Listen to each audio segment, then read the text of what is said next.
Bharat America शेती व्यापार करार हा भारतीय शेतकऱ्यांना स्पर्धेच्या नावाखाली संपवण्याचं धोरण असल्याचा घणाघाती आरोप प्रसिद्ध शेतकरी व्यंगचित्रकार किरण मोरे यांनी केलाय.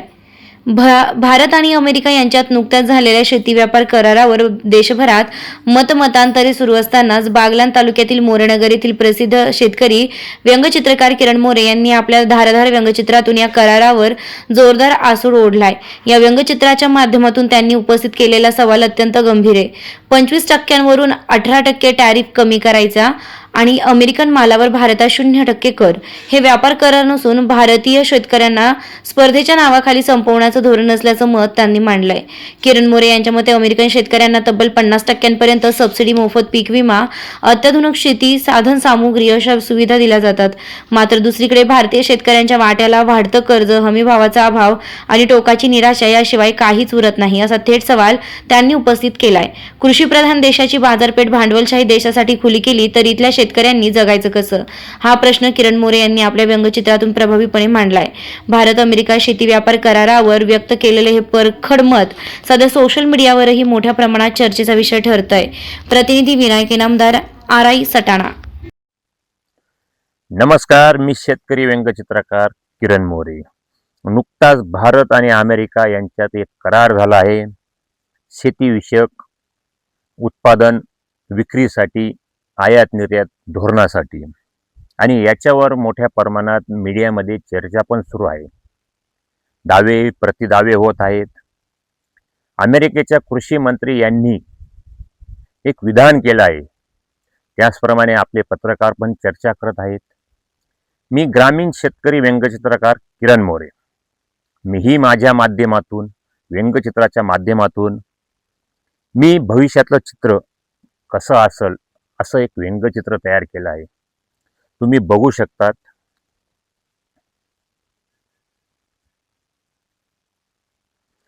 या चित्रामध्ये मी भारताचा शेतकरी दाखवला आहे.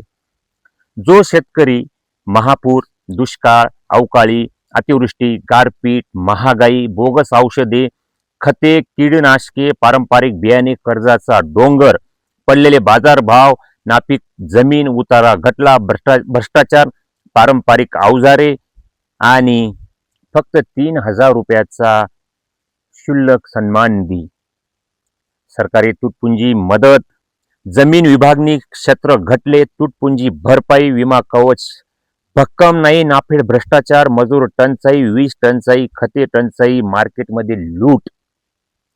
आणि अमेरिकेत जर त्याला माल पाठवायचा असेल तर त्याच्यावर अमेरिकेने 18% टेरिफ लावलं आहे.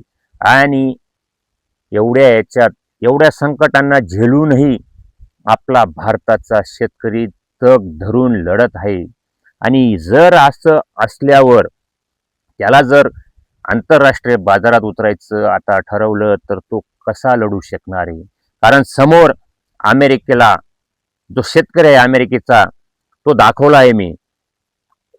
कोणतेही संकट आले तरी शेतकऱ्यांसाठी सरकारी तिजोरी ही त्यांच्यासाठी खुली असते. मोठ्या प्रमाणात त्यांना अनुदान मिळते. त्यांच्याकडे मोठे मोठे क्षेत्रफळ असणाऱ्या जमिनी आहेत. त्यांच्याकडे जीएम तंत्रज्ञान बियाणे आहे. त्यांच्याकडे सर्व यंत्राचा वापर होत असतो. आपल्याकडे मजूर मिळत नाही व अशी परिस्थिती आहे. आपल्याकडे वेळेवर वीज मिळत नाही. आपल्याकडे बोगस खती. कसा शेतकरी लढणार आहे? आणि एवढं करत असताना अमेरिकेच्या शेतकऱ्याला 0% टेरिफ आहे. आणि असा एकंदरीत हा भारत आणि अमेरिका करार झालेला असं मीडियातून, चर्चेतून आम्हाला समजत आहे. खरं काय खोटं काय येणाऱ्या काळात समजणार आहे. परंतु मी त्याच्यावर आधारित एक व्यंगचित्र तयार केलं आहे. मी ग्रामीण शेतकरी व्यंगचित्रकार आहे. मला शेतकऱ्यांची बाजू मांडणं हे माझ्यासाठी आवश्यक आहे. भारत आणि अमेरिका करार झालेला आहे आणि हा आता थरार होणार आहे येणाऱ्या काळात. आणि याच्यात मला तरी वाटतं भारतीय शेतकरी जो तग धरून उभा आहे एवढ्या संकटांवरतीही, तो मात्र ठार होणार आहे. ठार होणार आहे.